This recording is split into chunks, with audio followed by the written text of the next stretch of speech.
Bonsoir à tous, très heureux de vous retrouver sur le plateau de votre magazine d'actualité à la source. Au sommaire de cette édition, le pape François était à Assise aujourd'hui pour les 30 ans de la première journée mondiale de prière interreligieuse pour la paix voulue par Jean-Paul II. Nous entendrons sur place le cardinal Barbarin, archevêque de Lyon. Le diocèse de Clermont a un nouvel archevêque, Monseigneur François Caliste, a été nommé aujourd'hui par le pape François. La première réaction de celui qui était jusqu'à présent évêque de Limoges dans quelques instants. Demain, c'est la journée mondiale d'Alzheimer. Nous vous proposons un témoignage dans cette édition, celui de Martine Anne Bell. Elle a fondé Chorale en Joie pour les personnes atteintes de la maladie d'Alzheimer. Ce week-end, en Belgique, un mineur de 17 ans souffrant d'une maladie en phase terminale a été euthanasié. L'Institut européen de bioéthique en Belgique a dénoncé ce matin une loi adoptée à la hâte. Nous serons en ligne avec sa coordinatrice de projet, Karine Brochier. Et sur notre plateau, Henri de Sauce, animateur du service d'écoute SOS Fin de Vie d'Alliance Vita et membre du mouvement Soulagé n'est pas tué. Bonsoir Henri de Sauce. Bonsoir. À tout à l'heure. À tout à l'heure. 30 ans après Jean-Paul II, le pape François a prié aujourd'hui pour la paix à Assise. Sa venue a conclu la rencontre interreligieuse d'Assise pour la paix, organisée par la communauté Sant'Egidio, la communauté franciscaine et l'archidiocèse d'Assise. À son arrivée ce matin, le pape a commencé par saluer quelques-uns des 25 réfugiés présents à Assise. La crise migratoire était au cœur des discussions. Pendant ces 3 jours de rencontres entre 500 leaders religieux et politiques, ils ont aussi débattu sur les défis œcuméniques et interreligieux, mais aussi prié ensemble afin d'être des pèlerins de paix. Parmi eux, Monseigneur Sentier, évêque de Créteil, Monseigneur Stinger, évêque de Troyes, et le cardinal Barbarin, archevêque de Lyon. Nous l'avons joint par téléphone. On est confiant, c'est ça qui est beau, que les autres aussi, de leur côté, vont demander à Dieu la paix parce que c'est un bien suprême, quoi. C'est le don de Dieu. Pour nous, les chrétiens, c'est quand Jésus vient de naître. Non, j'explique que Jésus, c'est la paix pour les hommes sur la terre, parce que Dieu les aime. Je suis content, heureux et réconforté du fait que cette prière est accomplie dans chacune des traditions. C'est-à-dire que le climat n'est pas favorable, il y a beaucoup de peur, beaucoup d'angoisse. Donc quand il y a beaucoup de peur, il y a la haine qui réapparaît. Donc il ne faut pas être naïf. Et en même temps, on voit bien le combat qu'on a à mener, c'est clair. Donc ça nous aide, chacun d'entre nous, à agir, parler, prier comme nous le devons, et nous convertir comme Dieu nous le demande, je crois. Voilà. Donc c'est une atmosphère dont je ne dirais pas qu'elle est bleu ciel, vous voyez, elle est douloureuse à cause de toutes les souffrances du monde, mais elle a sa beauté aussi parce qu'elle est fraternelle, très fraternelle. Et là, on sait que c'est un enjeu majeur et que ça va être difficile à gagner, voilà. Et vous pouvez revoir l'intégralité du discours de conclusion du pape et revivre cette journée sur notre site www.ktotv.com. En Grèce, hier, un gigantesque incendie a ravagé le camp de Moria sur l'île de Lesbos. Fort heureusement, aucune victime n'est à déplorer, mais entre 3 000 et 4 000 personnes ont dû fuir pour échapper aux flammes. L'incendie serait volontaire, il y avait des problèmes réguliers entre les réfugiés. Caritas est très actif à Lesbos, mais n'intervient pas sur ce camp. Malgré tout, sur place, ils aident comme ils peuvent, ainsi que la population. On écoute la porte-parole de Caritas, Elias. The thing is that these people are staying there several months, probably from January, February. So all these months staying there without knowing what is going to do, what they are going to do, what are their rights. They do not see something that comes to the light. We host 200 of them, but still people, islanders, come and give us some chocolates for children, some clothing materials, nappies for babies, and some other stuff that they want to give out to donate to us. They are trying to do their best. C'est justement pour faire cesser ce type de situation que les 193 États membres des Nations Unies ont signé hier une déclaration sur le respect des droits des réfugiés et des migrants lors d'un premier sommet qui s'est tenu à New York. Une déclaration jugée pas assez contraignante par de nombreuses ONG. De son côté, le cardinal Parolin, secrétaire d'État au Saint-Siège, qui était présent à ce sommet, a donné en exemple l'engagement de nombreuses institutions catholiques. Traiter les causes profondes des déplacements des peuples exige de la force et de la volonté politique, a ajouté le numéro 2 du Vatican. Dimanche au Nigeria, 8 personnes ont été tuées et 3 blessées alors qu'elles sortaient de la messe dans un village du nord-est du pays. Cette fusillade est attribuée au groupe djihadiste Boko Haram. Le cardinal John Onayekan, le président de la conférence épiscopale du pays, attire régulièrement l'attention sur les exactions du groupe terroriste, encore actif dans une partie du pays. Depuis 2009, on compte 20 000 morts et 2,6 millions de personnes déplacées. Monseigneur François Calliste, nouvel archevêque de Clermont, il a été nommé aujourd'hui par le pape. Depuis 2009, il était l'évêque de Limoges, après avoir été délégué adjoint à l'œcuménisme. Il a été ordonné en 1986 pour le diocèse de Bourges. Il succède à Monseigneur Hippolyte Simon. Son installation aura lieu le 27 novembre, premier dimanche de l'Avent, en la cathédrale Notre-Dame de l'Assomption à Clermont. Notre journaliste Olivier François l'a rencontré quelques heures après l'annonce de sa nomination. J'étais vraiment heureux de travailler avec eux et pendant ces 7 années. Je suis bien sûr un petit peu peiné de les quitter si vite. En même temps, la mission n'appartient pas à celui qui l'exerce. Je crois que c'est le rôle même de l'apôtre que d'être envoyé, que de se laisser appeler et envoyer. Donc j'ai été envoyé venant du Berry au diocèse de Limoges. J'ai été heureux de passer ces 7 années comme pasteur de ce diocèse. Je suis appelé et envoyé dans un autre diocèse. Eh bien, à la grâce de Dieu, je viens avec joie, je viens sans remords et je compte sur toute la communauté ecclésiale de Clermont pour me guider dans mes premiers pas de nouveau pasteur. L'intégralité de l'entretien sur notre site www.ktotv.com. La Manif pour tous est comme un grand syndicat pour défendre la famille. Ce sont les mots de Ludovine de la Rochère, la présidente du mouvement, lors de son discours de conclusion des 4e universités de la Manif pour tous. Elles ont eu lieu ce week-end à Étiolles dans l'Essonne, avec des conférences, des débats sur la filiation, la famille, l'éducation ou encore l'identité. Mais en cette année électorale, c'est le positionnement politique du mouvement qui suscitait l'attention. Et il est clair, pas de consigne de vote pour 2017, mais un appel aux familles. Si les familles le veulent, elles peuvent faire élire le prochain président de la République, a affirmé Ludovine de la Rochère. On l'écoute. Alors la Manif pour tous, depuis l'origine, c'est un mouvement social, un mouvement citoyen dont la finalité, dont l'objectif n'a jamais été de rentrer dans la course électorale. Autrement dit, nous n'allons pas entrer en campagne pour soutenir un candidat, ça ne correspond pas à notre finalité, à notre raison d'être. Notre travail est d'influer dans la sphère publique pour défendre nos convictions. Et aujourd'hui, sous un peu la forme d'un syndicat de la famille, nous sommes présents dans le débat public pour faire valoir les droits des familles, défendre la filiation homme-femme, la famille père-mère-enfant. La Manif pour tous organise un grand rassemblement national le dimanche 16 octobre pour inciter les politiques à mettre les questions familiales au cœur du débat avant la présidentielle. La question de la filiation se joue aussi au niveau européen. Le collectif Nos Maternités Trafic appelle à manifester demain matin, mercredi, devant le Conseil de l'Europe pour s'engager contre la gestation pour autrui. En mai dernier, Nos Maternités Trafic avait remis une pétition de plus de 100 000 signatures admise par le Conseil de l'Europe. Elle demandait l'annulation d'un rapport qui envisageait l'encadrement de la GPA. Demain, un nouveau rapport est présenté. Problème, la rapporteure, Petra de Souter, n'a pas changé. Or, elle est favorable à la GPA. Elle est aussi soupçonnée de conflit d'intérêts, comme nous l'explique Caroline Roux, porte-parole du collectif. La stratégie de Petra de Souter, c'est de faire accepter le principe même de GPA.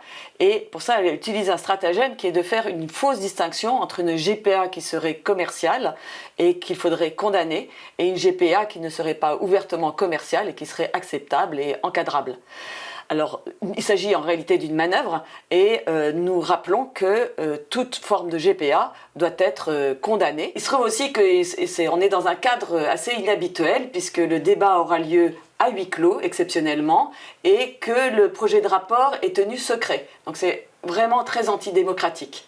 Alors ce que nous demandons aux parlementaires du Conseil de l'Europe, c'est de rejeter ce texte et de travailler activement à un texte international pour interdire la GPA au niveau universel.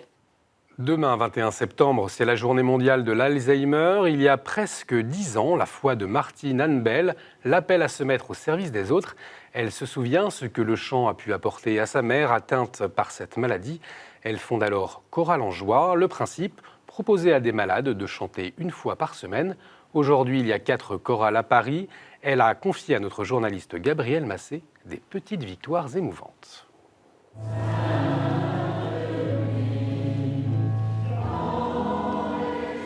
Chorale en Joie fait en sorte de réunir des personnes qui petit à petit y trouvent leur famille une fois par semaine et sont heureux. Vous ne pouvez pas savoir les bonheurs que l'on peut avoir. L'autre jour, j'ai vu arriver une dame très atteinte par la maladie d'Alzheimer. Très atteinte. Elle me voit de loin. Elle se précipite vers moi. Elle m'embrasse. Elle me dit « Vous vous mettez à côté de moi ».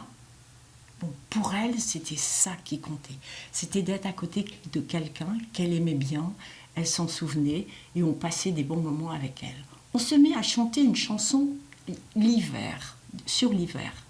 Elle me regarde, elle me dit « Oh, nous, c'est pas grave, on a chaud au cœur ».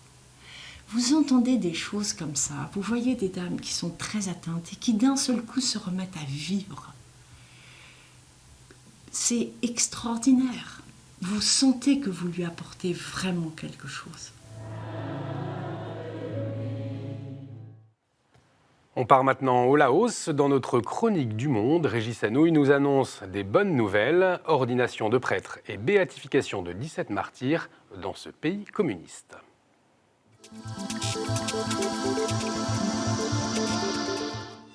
Heureux de vous retrouver dans ces chroniques du monde. Il y a 4 jours, le 16 septembre, 3 diacres ont été ordonnés prêtres en la cathédrale Saint-Louis de Takek. Takek est le siège du vicariat apostolique de Savanaket, l'un des 4 diocèses que compte la petite église qui est au Laos. Petite église car dans ce pays enclavé de 7 millions d'habitants, situé au cœur de l'Asie du Sud-Est, les chrétiens ne sont guère que 1% de la population. Petite église encore, car les prêtres y sont rares, à peine une vingtaine pour l'ensemble du pays. C'est dire si l'ordination de 3 nouveaux prêtres est une nouvelle importante pour cette église. Mais les bonnes nouvelles ne s'arrêtent pas là. En effet, les évêques du Laos ont appris il y a peu que le gouvernement en place les autorisait à célébrer à Vientiane la béatification de 17 martyrs. 17 martyrs qui ont trouvé la mort entre 1954 et 1970 au Laos et qui seront les premiers bienheureux de cette jeune église. La cérémonie est prévue le 11 décembre prochain. 17 martyrs qui sont des missionnaires des MEP, des Missions étrangères de Paris, des OMI, les Oblats de Marie Immaculée, ainsi que des catéchistes et des laïcs laotiens qui ont trouvé la mort dans le contexte très troublé de la guerre civile qui a opposé le régime alors en place aux communistes du Pathet Lao. Depuis 1975, le Pathet Lao est au pouvoir à Vientiane et les libertés y ont été celles en vigueur dans tous les régimes communistes, c'est-à-dire très réduite. Depuis 1975, de l'eau a certes coulé dans le lit du Mékong, le grand fleuve qui baigne Takek, mais la vie de l'Église reste difficile encore aujourd'hui. Les évêques, les prêtres, les religieuses et les fidèles de l'Église du Laos ne jouissent pas encore de toute la liberté religieuse. Les évêques notamment ne tiennent d'ailleurs pas à ce que l'on parle d'eux et de leur situation. Mais ces bonnes nouvelles, l'ordination de 3 prêtres, et la béatification à venir de 17 martyrs sont des nouvelles trop rares pour que l'on se prive d'en parler ici. Merci Régis, c'est l'heure de notre dossier.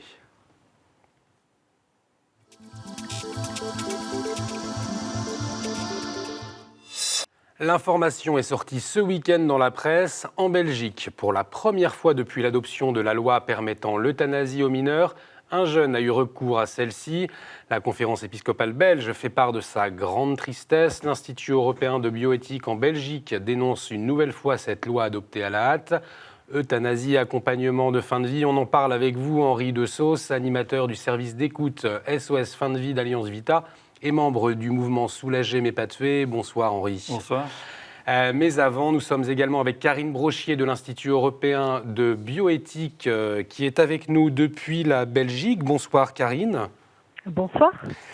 Alors, vous avez aujourd'hui publié un communiqué et vous y dénoncez une loi adoptée à la hâte. Pourquoi ? Alors, la loi, c'est en 2014 qu'elle a été adoptée à la hâte. Donc, nous voilà 2 ans et demi après, je dirais, un vécu sans euthanasie d'enfants. On est assez surpris qu'après 2 ans et demi, soudainement, voilà, une euthanasie douloureuse, sans doute, dont on ne connaît rien, mais qui est montée en épingle par la presse et surtout qui fait scandale.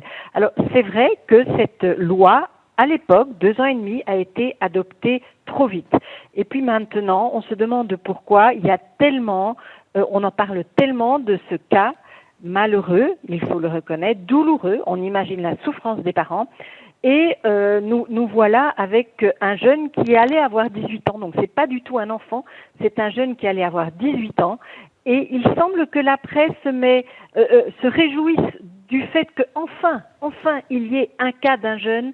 Comme ça, on peut appliquer une loi qu'on a votée il y a 2 ans et demi et qui va peut-être enfin pouvoir servir. Donc, c'est un peu problématique comme façon de réagir, j'allais dire. Alors, cette loi souligne aussi de nombreuses questions. Quelles sont-elles pour vous ? Il y a donc vraiment des conditions strictes à respecter, tout comme pour la loi qui permet, dans certaines conditions exceptionnelles, l'euthanasie des adultes. Et là, je rappelle que c'est depuis 2002, donc nous en sommes à plus de 14 ans de loi d'euthanasie en Belgique. Ici, pour les mineurs, on souhaite qu'ils soient dotés de la capacité de discernement. Alors, dites-moi, comment juger de la capacité de discernement d'un enfant ou même d'un jeune par rapport à l'euthanasie? Deuxièmement, il faut que l'équipe consulte un pédopsychiatre ou un psychologue. Il faut également l'accord des parents et c'est seulement dans le cadre d'une souffrance physique et lorsque le décès est prévu à brève échéance. Nous n'avons pas, dans le cas qui nous préoccupe, accès au dossier médical, mais ce sont des éléments qui posent question. Est-ce que nous n'avions pas en Belgique, comme l'ont rappelé très justement en son temps, plus de 150 pédiatres, nous n'avons en Belgique les moyens pour accompagner toute personne sans qu'il y ait de véritables souffrances physiques qu'on ne puisse pas juguler. Voilà, donc ça pose question. Pourquoi a-t-on dû recourir à l'euthanasie pour ce jeune ? Merci beaucoup Karine Brochier. En plateau avec nous, Henri De Sauce. Donc ce cas belge unique au monde, est-ce qu'il peut avoir des conséquences sur les lois des autres pays ? Est-ce que selon vous, il peut faire tache d'huile ? Alors, c'est à très court terme, heureusement, je ne pense pas. On vient de le dire, la Belgique, c'est le seul pays au monde qui a fait une législation pour autoriser l'euthanasie de mineurs, quel que soit l'âge. Il y a une loi aux Pays-Bas qui existe aussi depuis un moment, mais c'est à partir de l'âge de 12 ans. Mais tous les problèmes qu'on vient de signaler sur le discernement, sur cet accompagnement, est-ce que vraiment tout a été fait au niveau d'accompagnement, ça reste vrai. Et donc la Belgique est quand même aujourd'hui un cas à part, comme s'il y avait une sorte d'entraînement, une fois qu'on a mis le pied dans l'engrenage de rompre, enfin d'ouvrir cette porte de l'interdit de tuer, eh bien c'est comme si progressivement, peu à peu, toutes les dérives pouvaient s'enclencher avec le nombre d'euthanasies, avec des cas de plus en plus larges, etc. Alors à court terme, il n'y a que 3 pays en Europe qui organisent l'euthanasie. La Suisse a une législation spécifique sur le suicide assisté. Donc, d'une certaine façon, ça ne s'étend pas, mais il y a quand même une très grosse préoccupation, parce qu'il y a des lobbies très importants au niveau européen, dans chacun des pays, qui cherchent à promouvoir une conception de l'existence qui amènera à dire chacun doit être libre de faire ce qu'il veut, quand il veut, de son corps, au début, à la fin, etc. Et donc, ils n'ont de cesse, finalement, d'élargir ce droit à l'euthanasie un peu partout en Europe et dans le monde. Cette affaire nous rappelle aussi que la fin de vie peut aussi concerner les plus jeunes. Alors, vous les accompagnez avec SOS Fin de Vie. Alors, qu'est-ce que vous proposez ? Qu'est-ce qu'on peut proposer à ces familles, à ces jeunes qui sont confrontés à la mort ? Alors, il faut pouvoir dire que dans notre service d'écoute, qui a maintenant plus de 10 ans, quand même, la très grande majorité des situations, c'est quand même des personnes âgées ou très malades qui sont en fin de vie. C'est heureusement relativement rare, même assez rare, qu'on ait des situations de jeunes, voire d'enfants accompagnés. Ça nous arrive, et notamment, on a eu quelques cas de jeunes qui voulaient se suicider et qui était complètement perdu, désespéré. Et il y a tout un travail à la fois d'écoute, de compréhension de la situation, et puis de redonner des forces de vie pour ça.